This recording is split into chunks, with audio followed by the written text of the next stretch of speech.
Hello student, welcome to all of you our channel concept with KS sir. स्वागत है आप सभी का हमारे YouTube channel concept with KS sir के साथ। आज हम स्टार्ट करने वाले हैं एक सीरीज़, और इस सीरीज़ में सबसे पहले हम स्टार्ट करने वाले हैं 12th क्लास की जो फर्स्ट वाली बुक है, जिसका नाम है समकालीन विश्व में राजनीति। ये सीरीज़ इंग्लिश मीडियम वाले बच्चों के लिए और हिंदी मीडियम वाले बच्चों के लिए भी होने वाली है। तो आप सभी कॉन्सेप्ट विद के सर चैनल को सब्सक्राइब करें, वीडियो को लाइक करें और शेयर करें, और बताना कि क्लास कैसी लगी है आपको कमेंट बॉक्स में। हाँ, ये जो क्लास होने वाली है ये सभी स्टूडेंटों के लिए, चाहे आप हिंदी मीडियम के हों एंड चाहे आप इंग्लिश मीडियम के हों, सभी स्टूडेंटों के लिए काफ़ी इंपॉर्टेंट होने वाली है। ठीक है। एंड इस वाली बुक को हम लगातार सीरीज चलाएंगे इसकी, ताकि अच्छे से कंप्लीट हो जाए। और एक बार आप ये वाली क्लास देखिए, अगर आपको ठीक लगता है, आपका फीडबैक अच्छा आता है, तो हम इस सीरीज़ को कंटिन्यू रखेंगे, और अगर फीडबैक अच्छा नहीं आता है तो हम इस सीरीज़ को बंद कर देंगे। आप कमेंट बॉक्स में ज़रूर बताएं क्लास देखने के बाद में कि आपका फीडबैक क्या है, फिर हम डिसाइड करेंगे आगे। देखिए, अगर हम बात करें सबसे पहले कि हमको स्टार्ट क्या करना है आज, तो देखिए मैं आपको बता दूँ, आज जो हम स्टार्ट करने वाले हैं वो है हमारा एक चैप्टर, और चैप्टर का नाम है, एक मिनट तो आप मुझे बस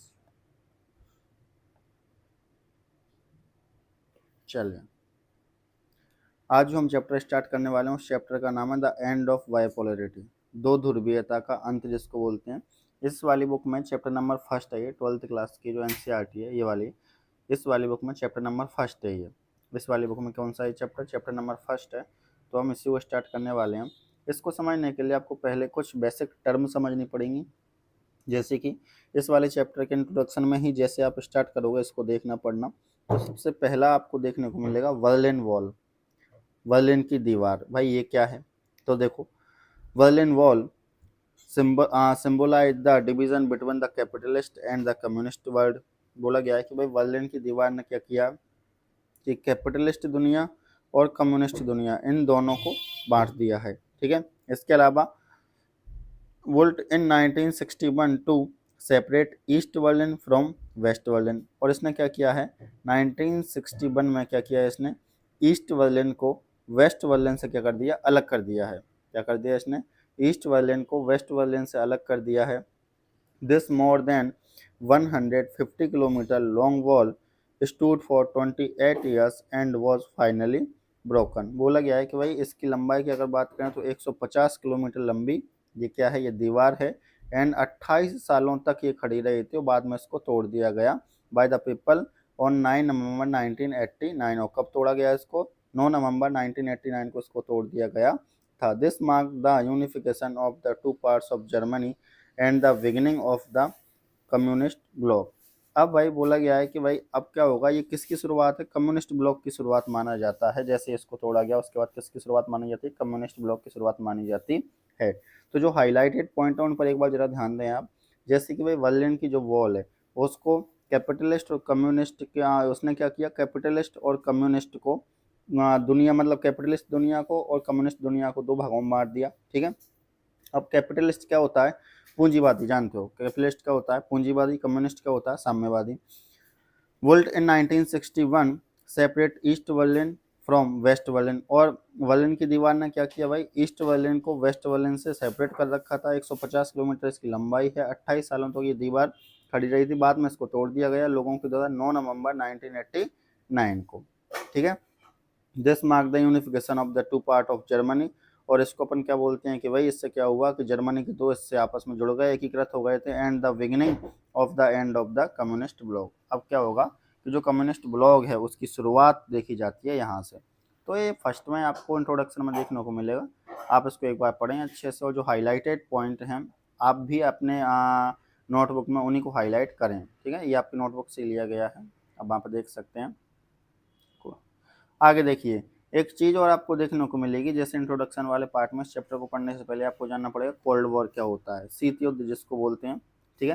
तो मैंने इंग्लिश में भी लिख दिया है, यहाँ पर हिंदी में भी लिख दिया है हमने यहाँ पे, कोल्ड वॉर क्या होता है। The cold war was a period of geopolitical tensions between the United state and Soviet union. तो सिंपल याद रखना है कोल्ड वॉर एक ऐसे पीरियड को कहा गया है, ठीक है, जिसमें क्या है यूनाइटेड स्टेट और सोवियत यूनियन के बीच में क्या है टेंशन चल रही हैं, क्या चल रही हैं, टेंशन चल रही हैं। उसी को क्या कहा गया है, उसी को कहा गया है ऐसा पीरियड कोल्ड वॉर का पीरियड इसको कहा गया है। दे आर रेस्पेक्टिव अलाइज और इनसे संबंधित जो समूह है इनके बीच में the western block and eastern block, ठीक है, that started in 1947, 2 years after the end of the World War II and lasted until the fall of the Soviet Union in 1991, ठीक है।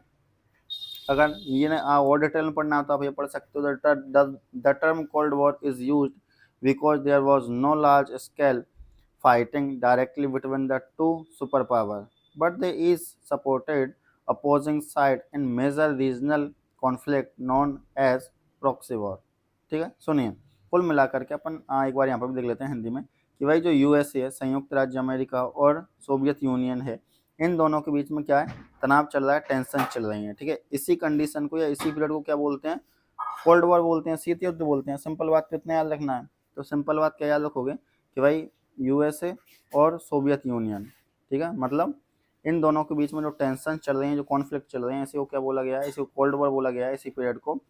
और अगर अपन बात करें आगे तो आगे आप ये पढ़ सकते हो फुल डिटेल में, बाकी 12th क्लास की आपकी जो बुक है इसमें आपको इतना जानने पर भी काम हो जाएगा, ठीक है, बाकी आप पढ़ लेना एक बार। तो मैं पढ़ के बताता हूँ। द्वितीय विश्व युद्ध के दौरान संयुक्त राज्य अमेरिका, ब्रिटेन और सोवियत संघ ने कंधे से कंधा मिलाकर धुरी राष्ट्रों जैसे जर्मनी, इटली, जापान के विरुद्ध संघर्ष किया था, ठीक है, किंतु युद्ध समाप्त होते ही एक और ब्रिटेन तथा संयुक्त राज्य अमेरिका तथा दूसरी ओर सोवियत संघ ने तीव्र मतभेद और असहयोग की भावना उत्पन्न होने लगी। बहुत जल्द ही इन मतभेदों ने तनाव की भयंकर स्थिति उत्पन्न कर दी।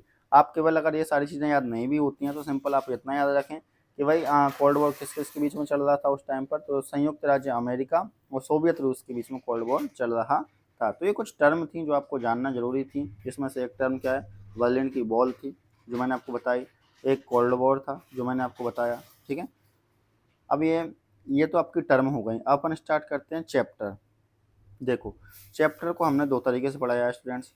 एक तरीका तो वही हम जानते हो आप बुक वाला है, ठीक है, एक तरीका तो कौन सा है, बुक वाला है कि भाई बुक में, और एक तरीका है कि भाई हमने क्या किया है कुछ शॉर्ट नोट्स भी बनाए हैं। तो देखो हमने यहाँ पर बुक भी लगा दी और हमने यहाँ पर शॉर्ट नोट्स भी लगा दिए हैं। शॉर्ट नोट्स आपको बहुत अच्छे समझ में आएगा। एक बार चलते हैं करते हैं स्टार्ट।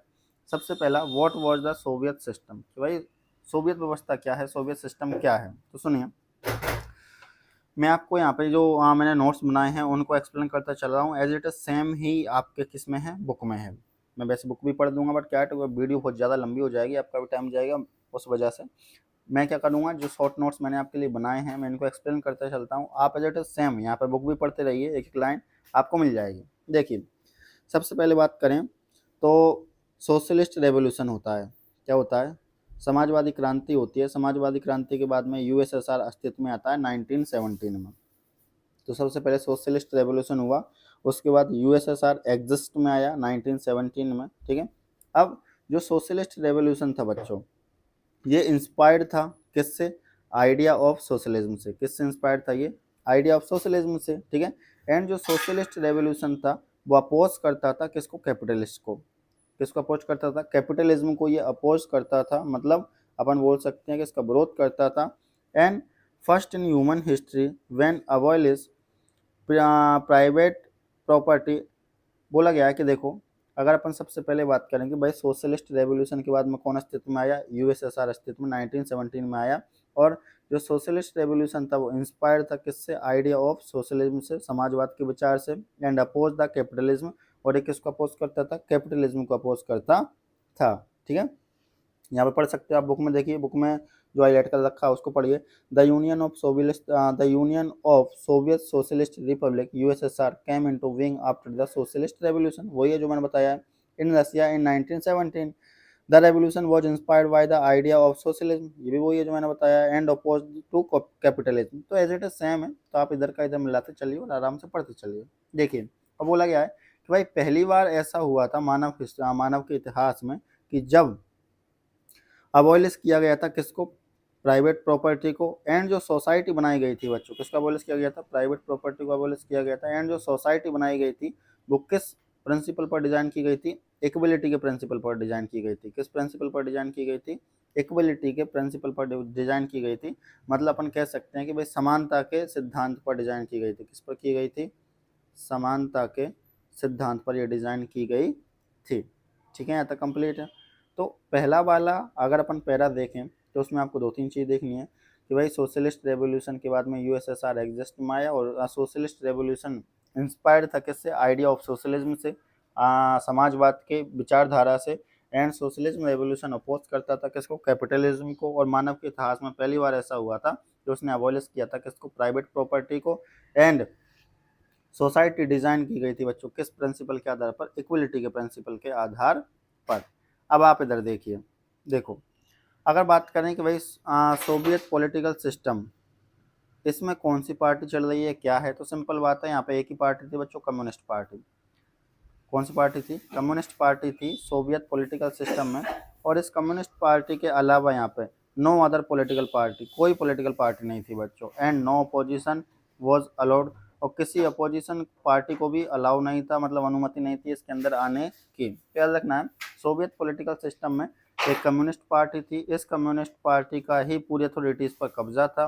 इसके अलावा no other political party and no opposition was to allow. ठीक है, यहाँ तक तो ये भी आप अपनी बुक में पढ़ सकते हो।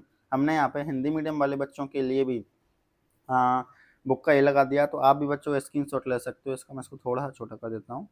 आप पहले वाले पैराग्राफ का स्क्रीनशॉट ले सकते हैं, हिंदी मीडियम वाले बच्चे वो उसको आराम से पढ़ सकते हैं। ठीक है, और इंग्लिश मीडियम वाले बच्चे भी आप इसका स्क्रीनशॉट ले सकते हैं। वैसे आपके पास बुक होगी तो दिक्कत है नहीं, आप बुक में से मैच कर सकते हो, जेट सेम है। चलिए अब चलते हैं कि भाई जो बात करें कि भाई जो सोवियत यूनियन है उसकी इकोनॉमी को प्लान कौन करता था और उसकी इकोनॉमी को कंट्रोल कौन करता था? तो सिंपल बात है भाई, स्टेट कौन करता था? राज्य करता था। मतलब जो सोवियत यूनियन है बच्चों, मैं बताता हूँ आपको कि भाई जो सोवियत यूनियन है, उस सोवियत यूनियन की सोवियत यूनियन की एक तो इकोनॉमी को प्लान और कंट्रोल कौन करता था? तो स्टेट करता था, मतलब राज्य करता था। सिंपल बात यहाँ तक। ठीक है, अब आगे चलते हैं। चलिए देखिए अब यहाँ पर अब कुछ चीज़ें और जानना जरूरी है, जैसे कि यहाँ पे अपन इस वाले पैरा को पढ़ते हैं बच्चों। देखिए, after the second world war the east European countries that the Soviet army had liberate from the fascist force came under the control of the USSR. अब इसको पढ़ने में आपको दो तीन चीज़ें मिलेंगी। एक तो भाई सेकेंड वर्ल्ड वॉर क्या होता है, पहले ये पता होना चाहिए आपको। ठीक है, अब अगर अपन सेकेंड वर्ल्ड वॉर के बारे में पता कर रहे हैं तो इसके साथ साथ में फर्स्ट वर्ल्ड वॉर के बारे में भी देख ही लेंगे। तो चलिए पहले अपन देख लेते हैं ये सेकंड पैरा जो अपना पहला टॉपिक है उसका सेकंड पैरा ये है। फर्स्ट वाला पैरा हमने यहाँ पर कंप्लीट कर लिया था बच्चों, ये वाला। ठीक है, फर्स्ट वाला पैरा हमने ये अच्छे से यहाँ पर कंप्लीट कर लिया है सारा की सारा, ये आप देख सकते हो। यहाँ पे हमने बुक भी लगा दी है, इसके स्क्रीनशॉट ले लीजिए आप, अच्छे से आप समझ सकते हो, या आप ये हमारे टेलीग्राम से डाउनलोड कर सकते हो। ठीक है, तो फर्स्ट वाला पैरा तो वही है, यहाँ तक कंप्लीट हो चुका है यहाँ तक। अब अगर बात करें कि भाई ये सेकंड वाला पैरा जो हमने को स्टार्ट करना है, इसके लिए सबसे पहले हमको जानना पड़ेगा क्या? Second world war. तो चलिए सेकंड वर्ल्ड वॉर जानते हैं हम अच्छे से।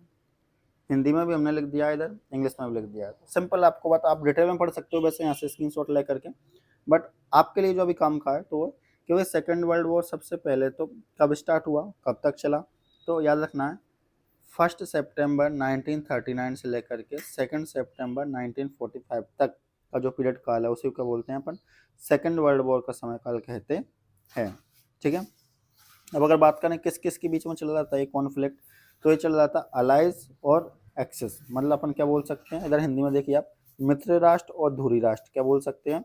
मित्र राष्ट्र और धुरी राष्ट्र बोल सकते हैं।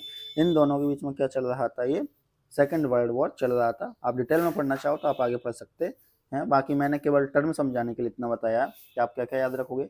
एक तो आप याद रखोगे कि भाई कब स्टार्ट हुआ, तो 1 सितंबर 1939 से लेकर के 2 सितंबर 1945। अगर 1 सितंबर याद नहीं रखते हो तो भी तो इतना तो जरूर याद रखना कि 1939 से लेकर के 1945 तक सेकंड वर्ल्ड वॉर चला था। किस किस के बीच में? एक तो अलाइज और एक्सिस के बीच में, मतलब मित्र राष्ट्र और धुरी राष्ट्र के बीच में। अब मित्र राष्ट्र और धुरी राष्ट्र क्या है सब कुछ इसमें लिखा हुआ है, आप एक बार देख सकते हैं। ओके, अब ये तो हो गया भाई सेकंड वर्ल्ड वॉर। तो अपन ने सेकंड वर्ल्ड वॉर के बारे में थोड़ा बहुत यहाँ पर जाना, डेट जाने और किस किस के बीच में हुआ था ये जाना है। ठीक है, फर्स्ट वर्ल्ड वॉर जान लेते हैं भाई। फर्स्ट वर्ल्ड वॉर कब हुआ था? तो सिंपल बात है कि फर्स्ट वर्ल्ड वॉर हुआ था अपना 28 जुलाई 1914 से लेकर के 11 नवंबर 1948, यहाँ पर भी देख सकते हो आप कब हुआ था। 28 जुलाई 1914 से लेकर के 11 नवंबर 1918 तक हुआ था। ठीक है, तो ये फर्स्ट वर्ल्ड वॉर के बारे में। फर्स्ट वर्ल्ड वॉर के बारे में भी अगर आप और भी डिटेल में पढ़ना चाहते हो तो आप यहाँ पे स्क्रीनशॉट ले लें, आप यहाँ से पढ़ सकते हो।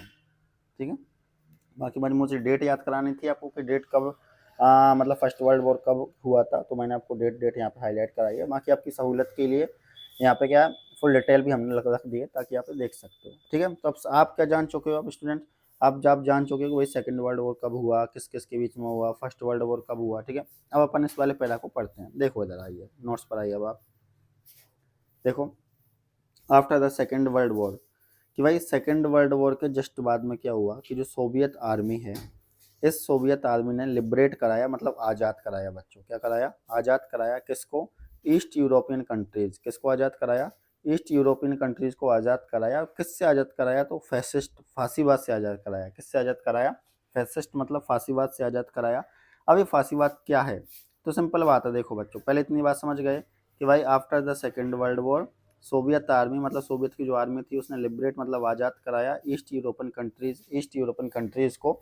ठीक है, फैसिस्ट से, फांसीवाद से। और ये ईस्ट यूरोपियन कंट्रीज बच्चों 15 थी, 15 थी लगभग। कितनी थी लगभग? ये 15। आगे देखो बच्चों, अगर आगे बात करें कि भाई ये फैसिस्ट क्या है, जो हम ये फैसिस्ट पढ़ रहे हैं, ये फैसिस्ट है क्या? तो देखो कुल मिलाकर के अपन बोल सकते हैं कि एक क्या है, पॉलिटिकल आइडियोलॉजी है, राजनीतिक विचारधारा है, अति राष्ट्रवादी राजनीतिक विचारधारा है या आंदोलन है, अपन ऐसा कह सकते हैं। इसकी विशेषता क्या है कि इसमें एक तानाशाह नेता होता है। क्या होता है इसमें? तानाशाह नेता होता है। ये चाहता है केंद्रीय निरंकुशता बनी रहे, सैन्यवाद बना रहे, विपक्ष का बलपूर्वक दमन हो, मतलब विपक्ष की बात ना सुनी जाए। इस प्रकार से जो आंदोलन है इसी को बोलते हैं फांसीवाद। तो सोवियत आर्मी ने क्या किया, ये जो 15 कंट्रीज हैं, सोवियत आर्मी ने क्या किया, ईस्ट यूरोपियन की जो कंट्रीज है बच्चों लगभग, इन सब कंट्रीज को क्या किया, आज़ाद कराया। किससे? फांसीवाद से। मतलब अपन बोल सकते हैं एक राजनीतिक विचारधारा या आंदोलन जो कि अति राष्ट्रवादी थी उससे, एक तानाशाह नेता से, केंद्रीकृत निरंकुशता से, सैन्यवाद से। इंग्लिश मीडियम वाले बच्चे भी यहाँ पर देख सकते हैं कि भाई ये क्या है, अल्ट्रा नेशनलिस्ट पॉलिटिकल कोलिशन है। ठीक है, ये देख सकते हैं, मूवमेंट है एक प्रकार का, ये देख सकते हैं आप। ठीक है, इसमें होता क्या है कि भाई इसमें डिक्टेटोरियल लीडर होता है, मतलब डिक्टेटरशिप को इसमें क्या किया जाता है, अलाउ किया जाता है, इतना याद रखना है। ठीक है, इसके अलावा सेंट्रलाइज अथॉरिटी या अपन बोल सकते हैं ऑटोक्रेसी होती है कि भाई केंद्रीकृत व्यवस्था पर ज़्यादा ध्यान दिया जाता है। मिलिट्रिज्म होता है, ये सारी बात देख सकते हो। ठीक है, तो ये क्या है भाई, ये एक विचारधारा है, एक आंदोलन है। ठीक है, जिसमें एक तानाशाह नेता को क्या किया गया है, एक तानाशाह नेता होता है। ठीक है, इसकी विचारधारा में केंद्रीकृत निरंकुशता होती है, सैन्यवाद होती है, मतलब आर्मी का शासन होता है। और जो अपोजिशन पार्टी होती है फांसीवाद में, उस अपोजिशन पार्टी की बिल्कुल भी नहीं सुनी जाती है। तो अब यूएस ने किया क्या, देखा बच्चों, मैं यहाँ पे एक बार और बता देता हूँ आपको, अगर ऐसे कम समय में आया हो। एक मिनट, इसको तो यहीं रख देते हैं थोड़ा सा, चलिए। देखिए अगर यहाँ पर समय में कम आया हो तो मैं आपको यहाँ बताने की पूरी कोशिश करता हूँ कि भाई हुआ क्या कि सेकेंड वर्ल्ड वॉर के बाद जो सोवियत आर्मी है, इस सोवियत आर्मी ने क्या किया, लिबरेट कराया, आज़ाद कराया। किसको? जो ईस्ट यूरोपियन कंट्रीज़ हैं उनको। किससे आज़ाद कराया? तो फैसिस्ट। फैसिस्ट क्या है बच्चों? मैंने आपको बताया एक राजनीतिक विचारधारा है, एक आंदोलन है, जिसमें क्या है, एक तानाशाह नेता होता है। ठीक है, कुल मिलाकर अपन बोल सकते हैं डिक्टोरियल लीडर होता है। क्या होता है बच्चों? डिक्टोरियल लीडर होता है, तानाशाह नेता होता है, जिसमें अपोजिशन पार्टी की बिल्कुल नहीं सुनी जाती है। एंड और ये डिक्टोरियल लीडर चाहता है कि भाई पावर केवल इसी के पास रहे, बाकी जिसके स्टेट है इनके पास पावर ना जाए। ठीक है, तो यहाँ पे आप ये टर्म को मैंने अच्छे से एक्सप्लेन कर दिया है, आप देख सकते हो। अब आगे आइए बच्चों, अब हुआ क्या कि भाई जैसे ही, इधर देखिए मैं हाईलाइट करते चलूँगा, आप हाईलाइट पर ध्यान दें। अब हुआ क्या बच्चों कि जैसे ही सोवियत यूनियन ने लिबरेट आज़ाद कराया ईस्ट यूरोपियन कंट्रीज़ को, तो ऑब्वियसली बात है कि अब इन ईस्ट यूरोपियन कंट्रीज़ पर कंट्रोल किसका रहेगा, नियंत्रण किसका रहेगा? तो सोवियत यूनियन का। ठीक है भाई, आज़ाद किसने कराया? सोवियत यूनियन ने आज़ाद कराया ईस्ट यूरोपियन कंट्रीज़ को। किससे? फैसिस्ट, फांसीवाद से। तो अब क्या हुआ, सोवियत यूनियन ने ईस्ट यूरोपियन कंट्रीज़ पर अपना नियंत्रण स्थापित कर लिया। यहाँ तक ये बात समझ में आ गई। अब इधर आइए बच्चों, अब देखो जो ये ईस्ट यूरोपियन कंट्रीज़ हैं बच्चों, इन ईस्ट यूरोपियन कंट्रीज़ को ही क्या बोला गया है, सेकंड वर्ल्ड बोला गया है। क्या बोला गया है, सेकंड वर्ल्ड बोला गया है, दूसरी दुनिया बोला गया है। जो दूसरी दुनिया वर्ल्ड आपके आएगा सेकंड वाले पैरा में, आप एक बार जब उसको पढ़ेंगे मैं बताऊंगा अभी आपको। तो सेकंड वाले पैरा में जब आप पढ़ोगे तो दूसरी दुनिया जो वर्ल्ड आएगा, वो दूसरी दुनिया किसको बोला गया है, ईस्ट यूरोपियन कंट्रीज़ को ही बोला गया है। और इनको एक और नाम दिया गया है, सोशलिस्ट ब्लॉक। एक और नाम क्या दिया गया है, सोशलिस्ट ब्लॉक इसको नाम दिया गया है। इतना याद रखना है, ठीक है। ये हिंदी मीडियम वाले बच्चों के लिए भी सेकंड वाला पैरा हमने यहाँ पे लगा दिया है। ये रहा दूसरी दुनिया, सेकंड वर्ल्ड। तो ईस्ट यूरोपियन कंट्रीज़ को बोला गया है समाजवादी खेमे, सोशलिस्ट ब्लॉक भी बोलते हैं इसको, आप इतना यहाँ से देख सकते हो। फांसीवादी मैंने आपको अच्छे से एक्सप्लेन कर दिया है, ठीक है। अब आगे देखिए, यहाँ पे हिंदी मीडियम वाले बच्चों के लिए एक और हमने पैरा ऐड कर दिया है, ठीक है, अगला वाला। तो आप इसका स्क्रीनशॉट ले सकते हैं। अगर आपके पास बुक है तो कोई दिक्कत ही नहीं है, फिर तो आप समझते चलिए। चलिए अब आप इधर आइए स्टूडेंट्स, और इंग्लिश मीडियम वाले बच्चों के लिए हमने ऐड कर दिया है सारी चीज़ें। इधर आइए कि भाई after the second world war की द्वितीय विश्व युद्ध के बाद में जो सोवियत यूनियन था वो ग्रेट पावर के रूप में बना, ग्रेट पावर के रूप में उभरा, मतलब महाशक्ति के रूप में उभरा था, अपन ऐसा कह सकते हैं, सेकेंड वर्ल्ड वॉर के जस्ट बाद में। और सेकेंड वर्ल्ड वॉर कब हुआ ये मैंने आपको बता दिया, 1939 से 1945 के बीच में, ठीक है। अब हुआ क्या भाई कि ग्रेट पावर के रूप में कैसे उभरा, मतलब जो सोवियत यूनियन की इकोनॉमी थी, तो यूएस को छोड़ दो आप, यूएस को छोड़ करके पूरी दुनिया में सबसे ज़्यादा विकसित इकोनॉमी किसकी थी उस टाइम पर, सोवियत यूनियन की थी। मतलब सेकेंड वर्ल्ड वॉर के बाद में सोवियत यूनियन जैसे ही इन ईस्ट यूरोपियन कंट्रीज़ को आज़ाद कराया तो ग्रेट पावर के रूप में उभरा सोवियत यूनियन, ठीक है। और सोवियत यूनियन की जो इकोनॉमी थी बच्चों, वो यूएस को छोड़ दो आप, बाकी पूरी दुनिया में सबसे ज़्यादा विकसित इकोनॉमी उस टाइम पर किसकी थी, सोवियत यूनियन की थी। यहाँ तक कंप्लीट है। तो आप ये नोट्स बना सकते हो, अगर आपको अच्छे लग रहे हैं आप स्क्रीनशॉट ले सकते हो, वरना आप हमारे टेलीग्राम से डाउनलोड कर सकते हो। हमारे टेलीग्राम का मैम वही है जो हमारे चैनल का नाम है, बाकी फ्री में एक बार लिख देता हूँ, थोड़ा प्रचार तो हो ही जाएगा बच्चों। हमारे टेलीग्राम चैनल का नाम कॉन्सेप्ट विथ के.एस है, ये हमारे टेलीग्राम चैनल का नाम है, आप इसको ज्वाइन कर सकते हो, ठीक है। आगे देखिए, अगर आगे बात करें तो आगे ध्यान देना है आपको, ध्यान देखो आगे आते हैं हम यहाँ पर। चलिए कि भाई जो सोवियत यूनियन है, सोवियत यूनियन है, इसमें क्या है, सोवियत यूनियन हमने देखा कि भाई ग्रेट पावर के रूप में उभरा, सेकेंड वर्ल्ड वॉर के बाद में महाशक्ति के रूप में उभरा। तो इसमें क्या क्या सुविधाएं थी, तो देखो क्या क्या सुविधाएं हैं इसमें, मतलब क्या क्या चीज़ें हैं इसके पास। तो कम्युनिकेशन सिस्टम बहुत अच्छा है, संचार व्यवस्था है सोवियत यूनियन के पास उस टाइम पर बहुत अच्छी थी। वास्ट एनर्जी रिसोर्सेज थे बच्चों। इसके अलावा ऑयल, आयरन, स्टील की अलग अलग प्लांट इंडस्ट्रीज वगैरह थी बच्चों। ट्रांसपोर्ट सेक्टर बहुत अच्छा था बच्चों। मशीनरी प्रोडक्शन बहुत अच्छा था बच्चों, ठीक है। और इन सब की पहुंच, ये जितने भी हम पढ़ रहे हैं इन सब की पहुंच जो रिमोटेस्ट एरिया हैं, मतलब जो पिछड़े हुए छोटे छोटे एरिया होते हैं, वहाँ तक में इनकी पहुंच सोवियत यूनियन ने बहुत अच्छी तरीके से करवा रखी थी। समझ पा रहे हो आप। तो सोवियत यूनियन के पास ये सारी फैसिलिटीज़ थी, ठीक है। ये सारा communication system, vast energy resources, oil, iron, steel, machinery production, transport sector, ये सब कुछ वहाँ पर विकसित था। और जो रिमोटेस्ट एरिया हैं, पिछड़े हुए एरिया है, वहाँ तक इनकी पहुँच आसानी से वो करवाता था। तो मतलब सोवियत यूनियन अपने सिटीजन्स के लिए काम तो बहुत कर रहा है बच्चों। अब देखिए कि भाई जो सोवियत यूनियन की जो इंडस्ट्रीज थी, देखो बच्चों कि भाई जो सोवियत यूनियन है उसकी जो इंडस्ट्रीज थी वो पिन से लेकर के कार तक सब कुछ प्रोड्यूस करती थी, मतलब सब बनता था बच्चों वहाँ पर सोवियत यूनियन में। सोवियत यूनियन की जो इंडस्ट्रीज थी वहाँ पर पिन से लेकर के, जो पिन आप समझ रहे हो वही है, जहाँ पर पिन से लेकर के लगाने वाला जो पिन आता है बच्चों, मतलब छोटी से छोटी चीज़ के लिए आया है ये पिन वर्ड। ये पिन वर्ड क्यों आया है, छोटी से छोटी चीज़ के लिए आया है। तो भाई पिन से लेकर के, मतलब सुई से लेकर के कार तक सब कुछ प्रोड्यूस किया जाता था, सब कुछ बनाया जाता था। हाँ, अपन बस ये इतना देख सकते हैं कि भाई जो इसकी जो क्वालिटी होती थी वो मैच नहीं कर पाती थी वेस्टर्न कैपिटलिस्ट कंट्रीज से। देखो कैपिटलिस्ट कंट्रीज मतलब अमीर देश हैं बच्चों, सिंपल बात है, ठीक है। तो अपन कह सकते हैं कि हाँ भाई इनकी क्वालिटी थोड़ी कम होती थी वेस्टर्न कैपिटलिस्ट कंट्रीज से, लेकिन बनती सब कुछ थी। और बट प्रोवाइडेड ऑल सिटीजन्स, और ये सारी चीज़ें जो यूरोपियन यूनियन है बच्चों वो इसके सभी सिटीजन्स को प्रोवाइड कराता था। यहाँ तक कंप्लीट है बच्चों। तो अपन कह सकते हैं कि provided all citizens minimum standard goods of living. अपन ऐसा भी कह सकते हैं कि भाई जो यूरोपियन यूनियन है वो क्या करता था, वो अपने जितने भी सिटीजन्स हैं उनके लिए minimum standards goods of living, जीवन जीने के लिए जो मिनिमम साधन होते हैं वो तो उनको प्रोवाइड कराता ही था, फैसिलिटीज़ भी प्रोवाइड कराता था। ये सारी बात हम देख सकते हैं हैं। मतलब सोवियत यूनियन कर क्या रहा है, देखो बच्चों, सोवियत यूनियन कर क्या रहा है कि भाई सबसे पहले उसने क्या किया, उसकी आर्मी ने ईस्ट यूरोपियन कंट्रीज को आज़ाद कराया। ईस्ट यूरोपियन कंट्रीज को आज़ाद कराने के बाद में वहाँ के सिटीजन्स को सारी फैसिलिटीज़ दे रहा है सोवियत यूनियन। तो अभी तो सब कुछ अच्छा चल रहा है बच्चों। आगे देखो, आगे बात करें कि भाई सोवियत यूनियन की गवर्नमेंट ऑल सिटीजन्स को क्या प्रोवाइड कराती थी, तो देखो बच्चों, एक तो subsidies, health, education, child care and other welfare scheme, ये सारी चीज़ें सरकार भी क्या करती थी, वहाँ के जो सिटीजन्स हैं उनको टाइम टाइम पर प्रोवाइड कराती थी। तो आप ये भी देख सकते हो, ठीक है।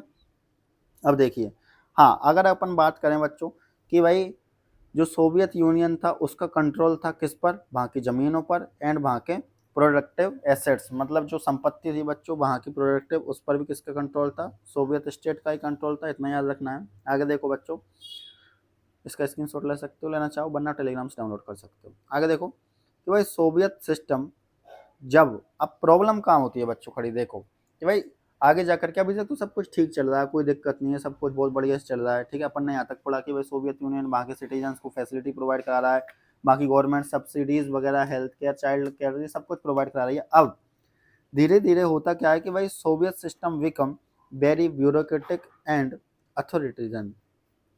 अथॉरिटेरियन, ठीक है।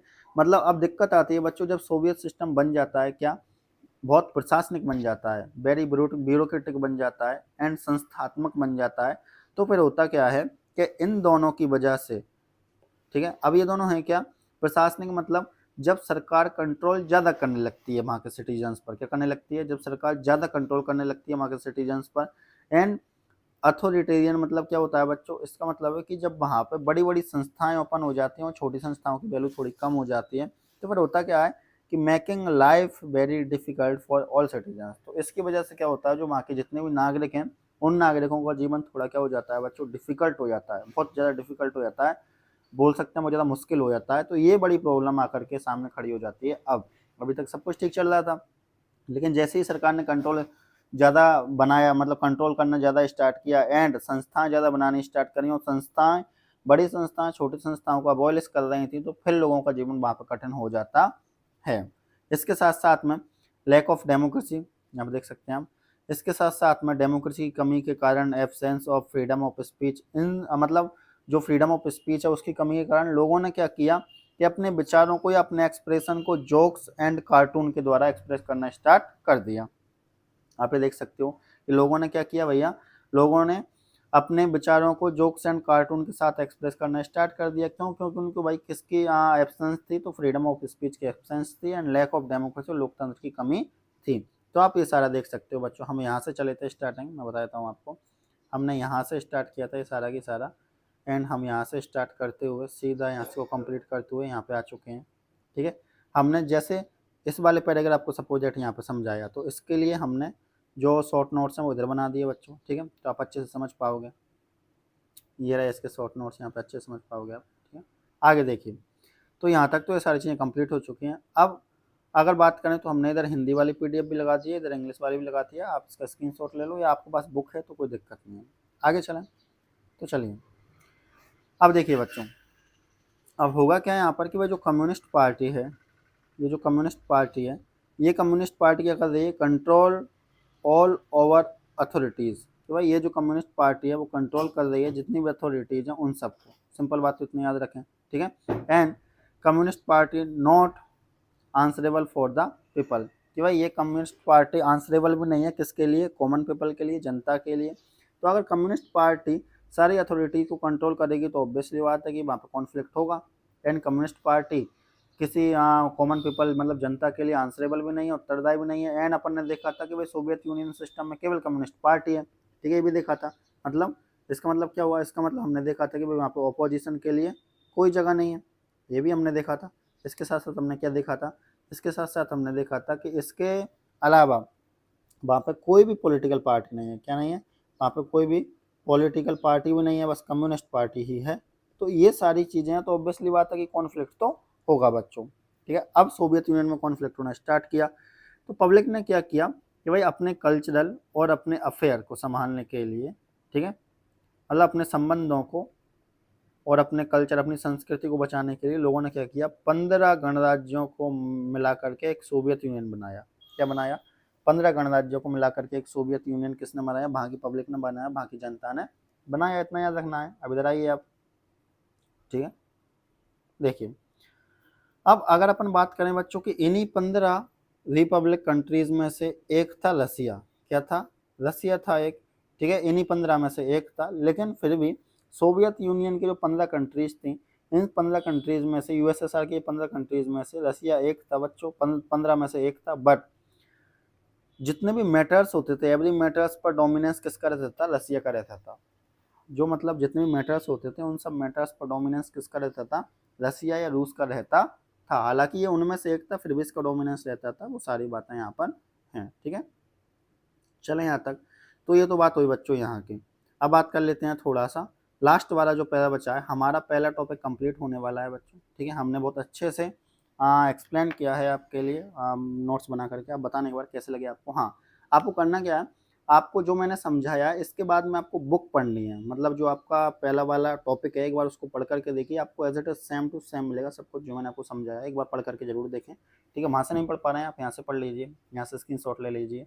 जैसे कि देखें भाई 15 गणराज्यों को आपस में मिला करके सोवियत संघ बनाया, ठीक है। लेकिन पार्टी ने जनता की इच्छा को पहचानने से इनकार करा दिया। हालांकि सोवियत संघ ने, बाकी देख सकते हो कि रूस 15वें नंबर पर आता था, लेकिन वास्तव में रूस हर मामले में डोमिनेंस दिखाता था। इंग्लिश मीडियम वाले बच्चों के लिए हमने यहाँ पे ऐड कर दिया है, तो आप यहाँ पे देख सकते हो ये, ठीक है। तो आप एक बार पढ़ेंगे तो आपको लगेगा कि हाँ बहुत अच्छे से कंप्लीट हुआ है। एक बार पढ़ करके जरूर देखें आप, ठीक है। हाँ, हम ये लाइन टू लाइन इसलिए नहीं पढ़ रहे हैं कि टाइम काफ़ी लग जाएगा, क्योंकि पहले एज इट इज सेम इसको पढ़ करके ही मैंने ये बनाया है, फिर ये पढ़ूंगा फिर ये करूँगा, तो टाइम वीडियो काफ़ी लंबी हो जाएगी, उस वजह से ऐसा है, और कोई बात नहीं है।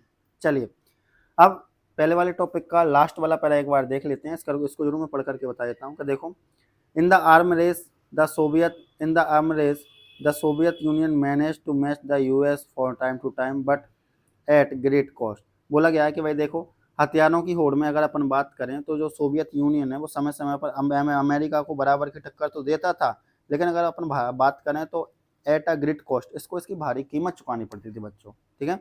आगे देखो, मतलब सोवियत यूनियन अमेरिका को भी टक्कर देने लगा, लेकिन इसको इसकी भारी कीमत चुकानी पड़ती क्योंकि अमेरिका तो बच्चों डेवलप्ड कंट्री है। आगे देखो, the Soviet Union lagged behind the West in technology. अगर अपन बात करें कि सोवियत यूनियन की बात करें तो भाई वो टेक्नोलॉजी के मामले में थोड़ा पीछे रह गया था, ठीक है। जैसे कि इंफ्रास्ट्रक्चर के मामले में, एंड मोस्ट इंपॉर्टेंटली और सबसे ज़्यादा जरूरी बात तो ये थी बच्चों कि इन फुलफिलिंग द पॉलिटिकल और इकोनॉमिक एस्पिरेशन ऑफ सिटीजन्स, कि भाई जो सोवियत यूनियन है वो लोगों की क्या जो आवश्यकता वाली ज़रूरतें हैं, जैसे कि पॉलिटिकल एंड इकोनॉमिक एस्पिरेशंस, उनको भी पूरा नहीं कर पा रहा था। उसकी वजह से ही तो बच्चों टूटा है ना ये।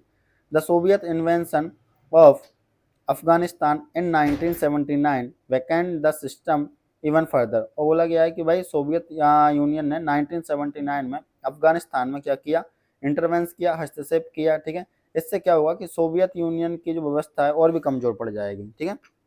तो सोवियत यूनियन ने इन्वेंशन किया किसमें बच्चों? अफगानिस्तान में 1979 में, ठीक है। इसकी वजह से क्या हुआ कि सोवियत सिस्टम की व्यवस्था और कमज़ोर पड़ गई थी बच्चों। आगे देखो, though wages continue to grow. और बोला गया है कि भाई जो बेजेस था, जो वेतन था वो लगातार बढ़ता जा रहा था बच्चों। Productivity and technology fell considerably behind that the West. और अगर अपन बात करें बच्चों कि बेजेस तो लगातार बढ़ता जा रहा था, लेकिन अगर अपन बात करें जो प्रोडक्टिविटी है, जो उत्पादकता है, ठीक है, वो धीरे धीरे क्या हो रही थी, वेस्ट वाली कंट्रीज से बहुत पीछे रह गई थी। मतलब क्या हो रहा है, बेस तो बढ़ रहा है, लेकिन जो प्रोडक्टिविटी की क्वालिटी है वो धीरे धीरे क्या हो रही है बच्चों, कम होती जा रही है। This led to shortage in all consumer goods. और इसकी वजह से क्या हुआ बच्चों, जितने भी कंज्यूमर गुड हैं उन सब की क्या हो गई बच्चों, कमी हो गई थी। कंज्यूमर गुड्स की क्या हो गई थी बच्चों, कमी आ गई थी, ठीक है। फूड इम्पोर्ट्स इंक्रीज, और भोजन को मंगवाना या फूड इम्पोर्ट करना इंक्रीज हो गया हर साल। मतलब दर साल क्या ज़्यादा से ज़्यादा भोजन मंगाना पड़ता था बच्चों, ज़्यादा से ज़्यादा चीज़ें इम्पोर्ट करनी पड़ती थी। तो ऑब्वियसली बात है कि जब कोई कंट्री किसी चीज़ को इम्पोर्ट कर रही है तो उसमें तो प्रॉब्लम है ही बच्चों, वो भी भोजन जैसी नेसेसिटी वाली चीज़ों की, तो ऑब्वियसली बात है कि थोड़ी बहुत डिपेंडेंसी आई जाती है। The Soviet economy was faltering in the late 1970s and become stagnant, ठीक है। तो देखिए बच्चों, सिंपल बात है कि भाई 1970 के दशक में क्या हुआ, अंतिम वर्षों में स्टैग्नेंट मतलब जो सोवियत व्यवस्था है वो लड़खड़ाने लगी थी बच्चों, ठीक है। और बाद में क्या हो गई बच्चों, सॉरी, इसका मतलब होता है फ़िल्टरिंग, फ़िल्टरिंग मतलब लड़खड़ाना, और बाद में क्या होगा बच्चों स्टैग्नेंट, स्टैग्नेंट मतलब थोड़ी ठहर सा जाना होता है, थोड़ा स्थिर हो जाना है, ऐसा अपन बोल सकते हैं। कंप्लीट है बच्चों यहाँ तक। तो आप ये वाला पैरा यहाँ से भी पढ़ सकते हो, हिंदी मीडियम वाली बुक में से भी पढ़ सकते हो। हाँ, ये क्लास उन बच्चों के लिए काफ़ी ज़रूरी है जो इंग्लिश मीडियम और हिंदी मीडियम में दोनों में है, या किसी बच्चे की अगर इंग्लिश कमज़ोर है, किसी बच्चे की हिंदी कमज़ोर है, तो आप दोनों प्रकार से यहाँ पर देख सकते हैं। तो हमने एक पैरा तो आपको बुक के हिसाब से पढ़ाया है बच्चों, ठीक है, काफ़ी सिंपल था, उस वजह से थोड़ा-सा जल्दी हमने कराने की कोशिश की है, ठीक है। कुछ पैरा हमने यहाँ पे आपको शॉर्ट नोट्स के द्वारा पढ़ाए हैं बच्चों ये, ठीक है। बाकी आप शॉर्ट नोट्स पढ़ करके एक बार पूरा एक पहला वाला जो टॉपिक है, टॉपिक का नाम क्या है बच्चों? तो जो अपना पहला वाला टॉपिक है ना बच्चों, ये वाला ये वाला, इस वाले टॉपिक को जब आप पूरे को पढ़ोगे तो आपको रियलाइज़ होगा कि हाँ, बहुत अच्छे से कंप्लीट हुआ है।